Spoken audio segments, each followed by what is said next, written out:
जय सिया राम। मैं हूं पंडित अरविंद गौड़। स्वागत करता हूं आपका अपने YouTube चैनल ज्योतिष विद अरविंद गौड़ में। गोचर में जो भी घटनाएं होती हैं और मुझे लगता है कि वो आपकी नॉलेज में आनी चाहिए, तो उस पर मैं वीडियो बनाकर आपके लिए अपलोड करता हूं, जिससे अपना ज्ञान आपके साथ में साझा कर सकूं। और मुझे खुशी होती है वीडियो बनाने में, और जब आपके कमेंट्स आते हैं तो उन्हें पढ़ने और उनका उत्तर देने में। तो क्या आज एक नई घटना है जिसके हम लोग संबंध में चर्चा करने वाले हैं, वो है शुक्र का अपनी वृषभ राशि में गोचर में जाना। तो जब शुक्र वृषभ राशि में जाते हैं तो एक विशेष बात होती है, वो ये कि वो वहां पर राजयोग बनाते हैं जिसका नाम है मालव्य महायोग। 5 बड़े बड़े महायोग हैं, कुल 5। उन 5 में से सबसे बड़े जो महायोग का नाम है वो यही है। सबसे बड़े नहीं, उन 5 में से एक का नाम है मालव्य महायोग। सबसे बड़े तो बृहस्पति को होते हैं। तो धन, संपदा, आनंद। अब देखिए कैसे कोई ग्रह असर करता है ना, इसको समझते हैं। मजेदार बात पहले, फिर सभी लग्नों पे तो मैं चर्चा करूंगा ही, पर थोड़ा प्रस्तावना पे ध्यान दीजिए। हर ग्रह की अपनी एक सामर्थ्य है, अपना एक फील्ड है, और वो उस फील्ड, उन रिश्तों, उस दिशा पे ही काम करता है जो उसका अपना है। मैं हमेशा एग्जाम्पल में मैथ का टीचर लेता हूं। जैसे मैथ के टीचर अच्छा पढ़ाएंगे तो मैथ में अच्छे नंबर आएंगे, खराब पढ़ाएंगे तो मैथ में खराब नंबर आएंगे। लेकिन ये पॉसिबल नहीं है कि मैथ के टीचर अच्छा पढ़ाएं तो साइंस में भी अच्छे नंबर आ जाएं। तो इसका मतलब जैसे मैथ के टीचर की एक अपनी कार्यशैली है, एक अपना फील्ड है, वो वहीं तक सीमित रहता है। तो ठीक इसी तरीके से शुक्र की जो कार्यशैली है वो क्या है? ऐश्वर्य, धन, आनंद, वैवाहिक जीवन की खुशियां, हर वो संपदा जो आप रुपयों से खरीद सकते हैं, तो उसे देने का वो प्रयास करता है। क्योंकि शुक्र जरा जल्दी जल्दी राशि बदलता है, तो ये लगभग एक राशि में 25 दिन रहता है, कभी 24.5 दिन, कभी 25 दिन, थोड़ा थोड़ा सा फर्क हो जाता है। तो ये जो योग बन रहा है वो 4 मई से बनेगा। जब 4 मई को शुक्र अपनी मेष राशि जिसमें फिलहाल हैं उसे छोड़कर वृषभ राशि में प्रवेश करेंगे तो मालव्य महायोग बनेगा। अब चर्चा करते हैं हर लग्न के लिए उसका क्या प्रभाव होगा।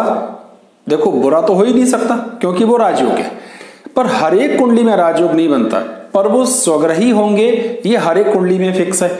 लेकिन कैसे हर कुंडली में उसका इफेक्ट थोड़ा थोड़ा वेरी कर जाता है, मैं ये समझाने की कोशिश भी करूंगा जिससे आपको आनंद की प्राप्ति हो। तो मेष लगन से शुरू करते हैं।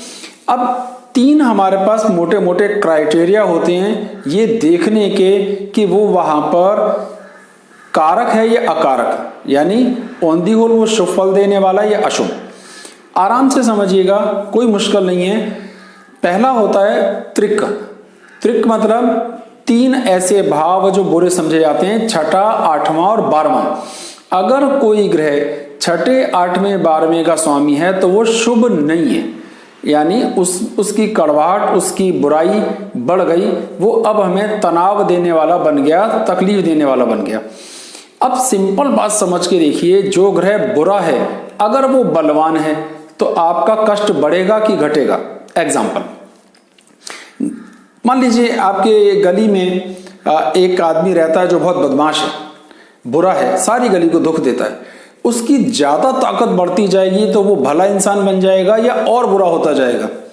वास्तविक अर्थ है कि जैसे जैसे अकारक ग्रह का बल मिलता है उसका अकारक होना और बढ़ जाता है। ये बड़ा सिंपल सी बात है। तो उसकी स्थिति कब अच्छी होगी, समाज के लिए फायदा कब है? जब वो जेल चला जाए। भाई अब वो और कमजोर पड़ गया, जेल में गया तो पूरा समाज तो ठीक हो गया, सबको कष्ट कम से कम हुआ। सिंपल सी बात थी, बात समझाने की मैं कोशिश करता हूं कि समझ में आ जाए।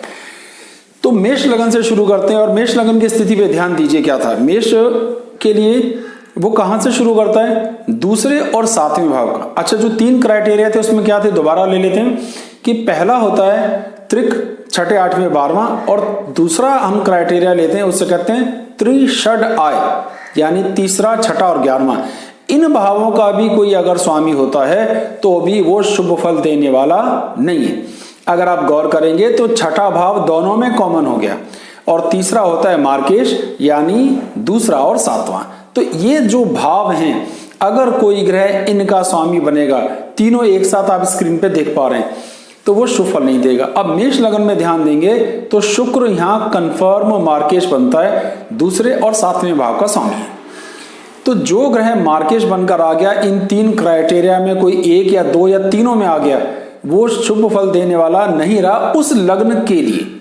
ठीक है, तो यहां शुक्र शुभ फल देने वाला नहीं है। तो अब इसका असर किस तरीके से देखा जाएगा। दूसरा भाव हमारे कुटुंब का है, परिवार के साथ हमारे तालमेल का है। तो शुक्र के वहां बलवान होने पर परिवार से तालमेल होगा, भाषा का इंप्रूवमेंट देखने में आ सकता है, आनंद देखने में आ सकता है। आप फैमिली से और अच्छा एडजस्ट करें, फैमिली आपसे एडजस्ट करे, ये बिल्कुल देखने में आ सकता है। अब ये तो था मेष लगन के लिए, मैंने पहले बताया कि उसका एक क्राइटेरिया। अब नुकसान कहां होता है कि वो अपनी पत्नी सप्तम भाव से अष्टम चला गया। तो अब सप्तम भाव क्या है, लगन से सप्तम, ये थोड़ी टेक्निकल चीज हो गई। भाव से भाव देखें, लगन से जो भाव है वो 7वां और 7वें से 7वां फिर से लगन आ जाती है। तो सप्तम भाव से अष्टम होने के कारण पत्नी की मृत्यु का कारण बना। बाई चांस दोनों का स्वामी एक ही ग्रह है तो भी मेष लगन वालों के लिए शुक्र अकारक ग्रह हुआ। अगर आप बहुत ध्यान से देखेंगे उन कुंडलियों को जो मेष लगन की हैं और उनमें अगर शुक्र बलवान है, अच्छा है, स्वग्रही है या मित्र है, तो आम तौर पर उनका वैवाहिक जीवन डिस्टर्ब हो जाता है, क्योंकि वो मार्केश वाला रोल ज्यादा अदा करता है, शुभ वाला कम। पर जिनकी कुंडली में वीक होता है उनको शुभ फल देता है। ये मेष लगन की चर्चा थी बस, है ना, सब पे मत लगाई।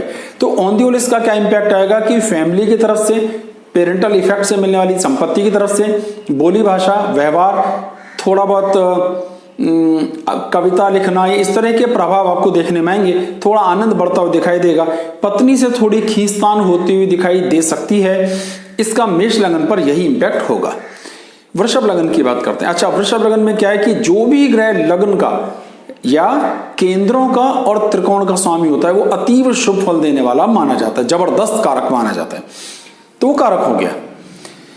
अब कारक हुआ तो क्या स्थिति बनी कि वो लगन में ही राजयोग बना रहे। अब ये राजयोग सब में नहीं बना, वृषभ लगन के लिए बना।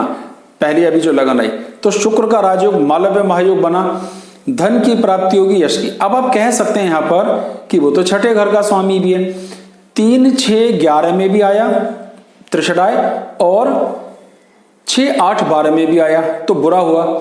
लेकिन कोई भी ग्रह अगर लगन का स्वामी होता है तो वो अतीव शुभ होता है, फिर उस पर ही अशुभता लागू नहीं होती। यानी वृषभ लगन की कुंडली में शुक्र को अशुभ ग्रह नहीं गिना जा सकता, ये शुभ गिना जाएगा। कुछ विद्वान इसे तटस्थ कहते हैं कि ये न्यूट्रल हो जाता है, पर मेरी पर्सनल राय है नहीं, न्यूट्रल नहीं होता है, ये शुभ फल देने वाला है। तो शुक्र का जबरदस्त राजयोग बनेगा, आपकी सेहत, आपका व्यक्तित्व, आपकी पर्सनैलिटी इंप्रूव होगी, आपका सौंदर्य बढ़ेगा, आपका इमेज इंप्रूव होगी, शत्रुओं पर आपका कंट्रोल इंप्रूव होगा और उसकी पूरी 7वीं दृष्टि वैवाहिक जीवन पर पड़ रही है। तो थोड़ी सी वैवाहिक जीवन में राहत भी आएगी और शरारत भी आएगी। इस शरारत पे बड़ा ध्यान दीजिए कि वो वृश्चिक राशि को देख रहा है तो कहीं ना कहीं इसमें शरारत का अर्थ होता है कुछ यारी दोस्ती में भी आप ध्यान दे सकते हैं। लेकिन कुल मिलाकर बहुत अच्छा है, बहुत शुभ है, धन संपदा पोजीशन के आपसे बड़ा आनंद आने वाला है। मिथुन लगन की बात करते हैं।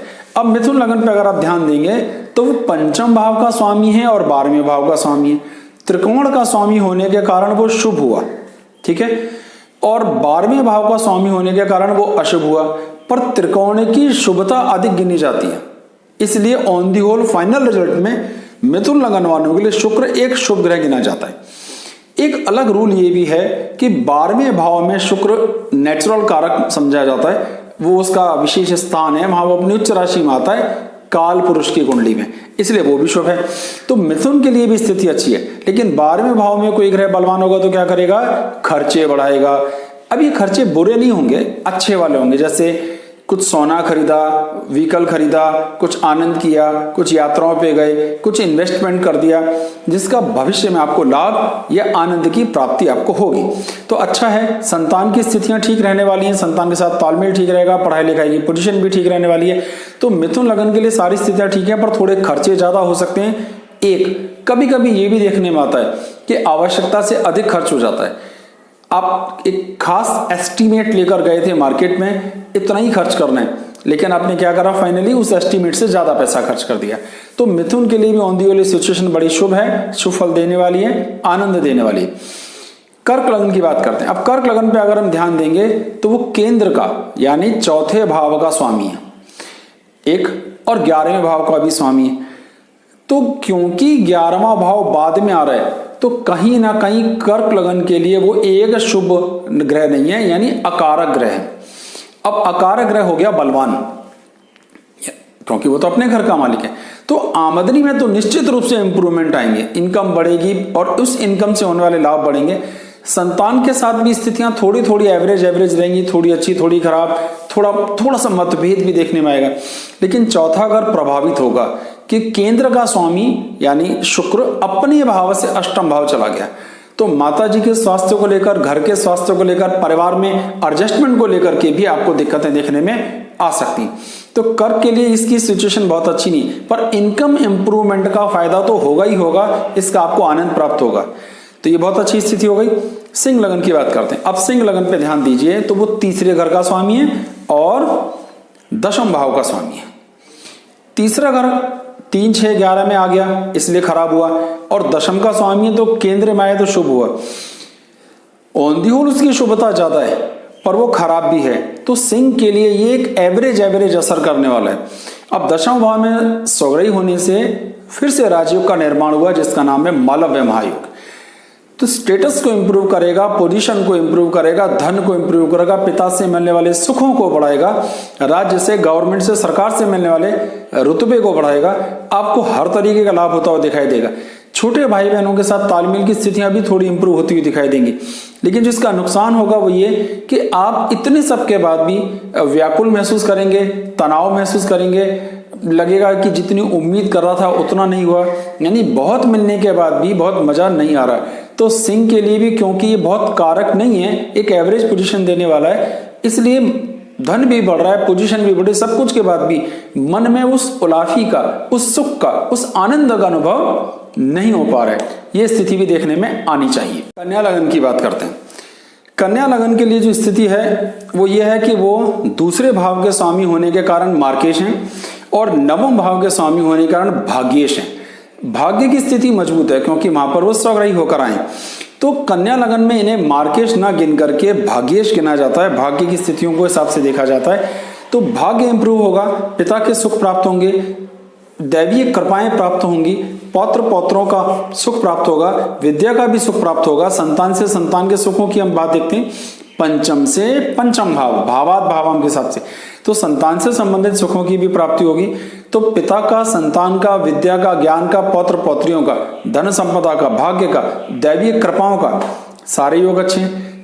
7वीं दृष्टि कहां पड़ रही है? तीसरे भाव पर। वहां थोड़ी खींचतान आएगी, यानी आपके ऐश्वर्य से शायद आपके भाई बहनों को थोड़ी तकलीफ देखने में आए, या एक और तरीका है कि उस ऐश्वर्य में आप इतने डूबे कि प्रयास करने की स्थिति कमजोर कर दें, यानी आप उतने एफर्ट्स ही नहीं कर रहे रिजल्ट निकालने के लिए जो आपको करने चाहिए थे।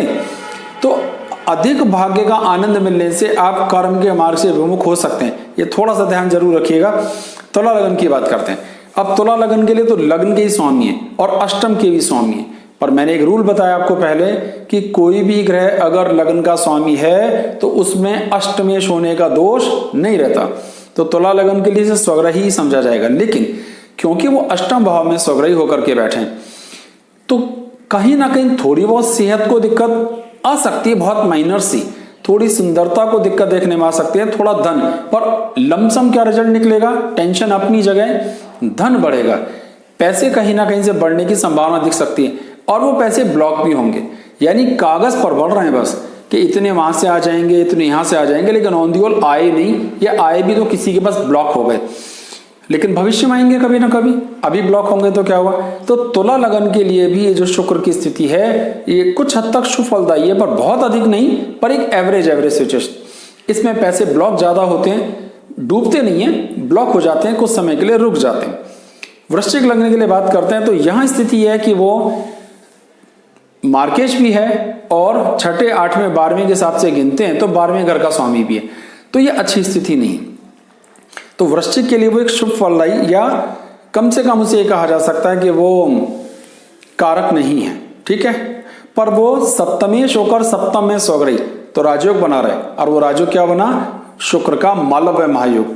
तो ये वृषभ में बना, उसके बाद सिंह में बना, और फिर वृश्चिक, यानी सारी स्थिर लग्न जितनी भी हैं उनमें ये बनेगा। अब राजयोग के कारण विवाह के योग बनेंगे, अगर कोई विवाह योग्य है तो धन संपदा आनंद, पत्नी की तरफ से मिलने वाला सुख, ससुराल की तरफ से मिलने वाला सुख, ससुराल का सुख, उनका सहयोग, ये सब जरूर बढ़ेगा। पर कहीं ना कहीं आपसी एडजस्टमेंट में दिक्कतें बढ़ जाएंगी, क्योंकि उसकी दृष्टि वृश्चिक लगन पर पड़ रही है, तो ये थोड़ी दिक्कतें बढ़ेंगी। और 12वें का स्वामी होने के कारण क्या होगा, इस सब तालमेल में खर्च बहुत अधिक होगा, जो फिजूल का होगा। इसलिए वृश्चिक वालों के लिए शुक्र का यहाँ अधिक बलवान होना फायदेमंद नहीं है, नुकसान ही उन देखने में आएगा। आप कभी भी देखिए, किसी की भी वृश्चिक लगन है और उसका शुक्र ज्यादा बलवान है, तो उसकी वैवाहिक जिंदगी डिस्टर्ब हो जाती है। कारण उसमें और भी बहुत हो सकते हैं, पर मुख्य कारण यह है कि शुक्र वहां अकारक है, और अकारक ग्रह का इतना बलवान होना कहीं ना कहीं वैवाहिक जीवन को डिस्टर्ब करता है। तो वृश्चिक वालों के लिए बहुत शुभ समाचार नहीं है। राजयोग होने के बाद भी आपसी एडजस्टमेंट की दिक्कतें देखने में आ सकती।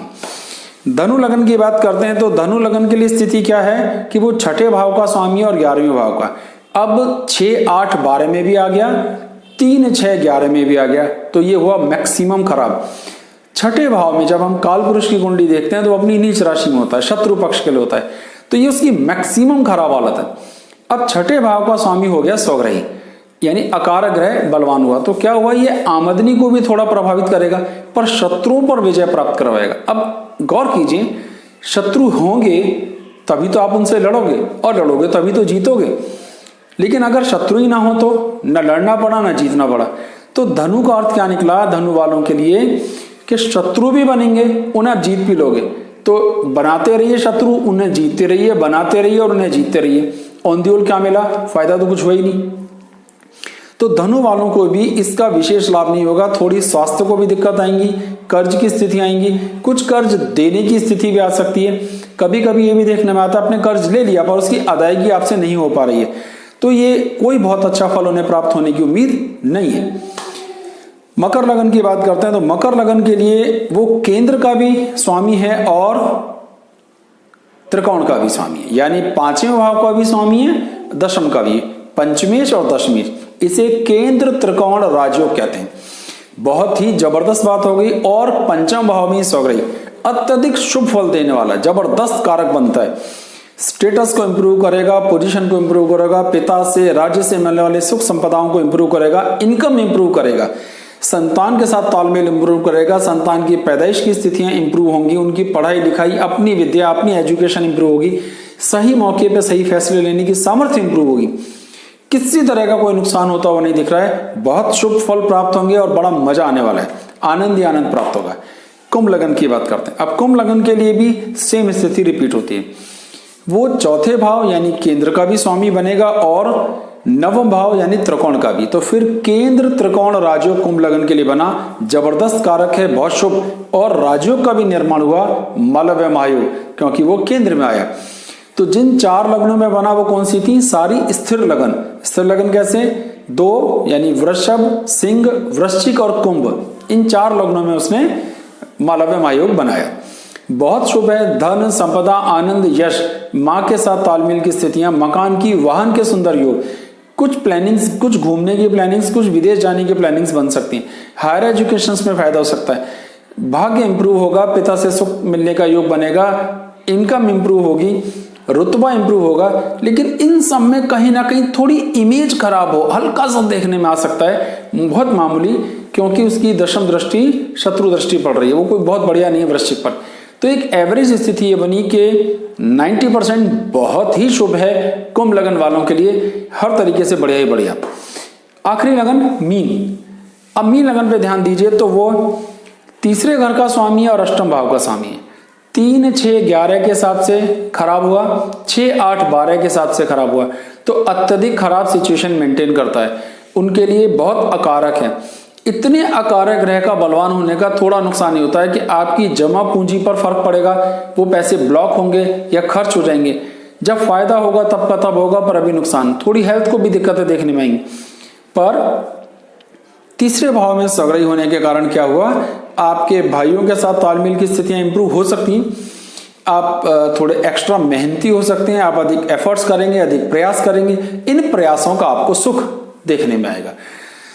थोड़ा सा लाभ जरूर होता हुआ दिख रहा है, लेकिन कहीं ना कहीं इस सब चीजों का नुकसान यह है कि वो अष्टम भाव का स्वामी भी है और अष्टमेश अपने से अष्टम भाव में बैठा है। तो उम्र के लिए तो अच्छा है, भविष्य में उस मेहनत का फायदा भी होगा, पर तुरंत कोई विशेष लाभ होता हुआ दिखाई नहीं देगा। और उसकी जो पूरी दृष्टि है वो भाग्य के स्थान पर पड़ रही है, तो भाग्य भी थोड़ा रुक रुक करके वहां लाभ देगा, उतना फायदा होता हुआ नहीं दिखेगा। तो मीन लगन के लिए, क्योंकि वो अकारक है, बुरा है, बुरे घर का स्वामी है, उतना लाभ होता हुआ दिख नहीं रहा जितना हम उम्मीद कर रहे थे। मेहनत के बाद भी रिजल्ट उतने नहीं आएंगे जितना हम उम्मीद कर रहे थे, ये रिजल्ट देखने में आएगा। तो इसमें मैंने कोशिश की वीडियो में कि सिर्फ मालव्य महायोग न समझाया जाए, ये चर्चा भी की जाए कि कारक और अकारक को कैसे देखते हैं। मुझे उम्मीद है आपने वीडियो का आनंद लिया होगा। मैं सारे उपाय एक साथ बता देता हूं। शुक्र के बीज मंत्रों का जाप करना, शुक्र के लिए दान, और उसके रत्न का धारण, यानी ओपल भी पहन सकते हैं, हीरा भी पहन सकते हैं, सभी पहन सकते हैं। एक देखिए, ये गोचर का वीडियो है जो करीब 25 दिनों के लिए लागू होगा। सिर्फ 25 दिन के लिए कोई स्टोन पहन लेना बहुत समझदारी का काम नहीं है। तो हम ईश्वर का नाम लें, भगवान के नाम का स्मरण करें और उसके बीज मंत्रों का जाप करें, तो उतना ही काफी होगा। तो मेरी ये सलाह नहीं है कि आप ऐसा करें, लेकिन मैं एक वीडियो पहले भी बना चुका हूं कि जिससे आप अपनी जन्म कुंडली में शुक्र की स्थिति कैसी है वो देखें। इससे पिछले वीडियो में भी मैंने उसका जिक्र किया था, तो उस वीडियो का नंबर आप स्क्रीन पे देख पा रहे हैं। उस वीडियो को भी देखें, अपनी जन्म कुंडली को रखें, जिससे आपको पता चले कि आपका शुक्र कितना शुभ फलदायी है। तो इसका भी इम्पैक्ट आपको देखने में आएगा, क्योंकि ये तो गोचर है। कल्पना कीजिए आपके जन्म कुंडली में आपका शुक्र नीच राशि में, तो गोचर में बलवान होने का 25 ही दिन का असर तो आया, पर अधिक इम्पैक्ट किस चीज का है? आपके नीच होने का। लेकिन अगर आपकी जन्म कुंडली में शुक्र अपनी उच्च राशि में, तो और सौग्रही हो गया अब गोचर में, तो जबरदस्त बेनिफिट आपको प्राप्त होंगे। तो ये बात समझनी बहुत जरूरी है कि केवल गोचर के वीडियो को देखकर बहुत आनंदित महसूस ना करें। क्या होता है, फिर मुझे कमेंट बॉक्स में लिखते हैं कि भाई आपने तो बड़ा अच्छा बताया हमारी लगन के लिए, पर ऐसा कुछ नहीं हो रहा। तो भाई जी, अपनी कुंडली को भी जरूर देखें और उसको समझने का प्रयास करें। मैंने अपनी तरफ से बहुत आसान तरीके से समझाने की कोशिश की है। वीडियो का नंबर आपकी कुंडली पे फ्लैश हो रहा है, फिर भी मैं उसका लिंक डिस्क्रिप्शन में दे दूंगा, जिससे आप उसे देखकर आनंद का अनुभव करें। हमें सब्सक्राइब करें और मेरे परिवार से जुड़ें, गौर परिवार से जुड़ें, ज्योतिष के परिवार से जुड़ें, एक बड़ा परिवार बनाएं। तो जुड़ें, आनंद का अनुभव करें और मैं भी आनंद का अनुभव करूं कि आप मुझसे जुड़े। तो हमारे चैनल को सब्सक्राइब कीजिए, वीडियोस को लाइक और शेयर कीजिए, जिससे आपको भी आनंद आए और कोई और देखे तो उसे भी सुख की प्राप्ति हो। बहुत बहुत धन्यवाद। जय सिया राम।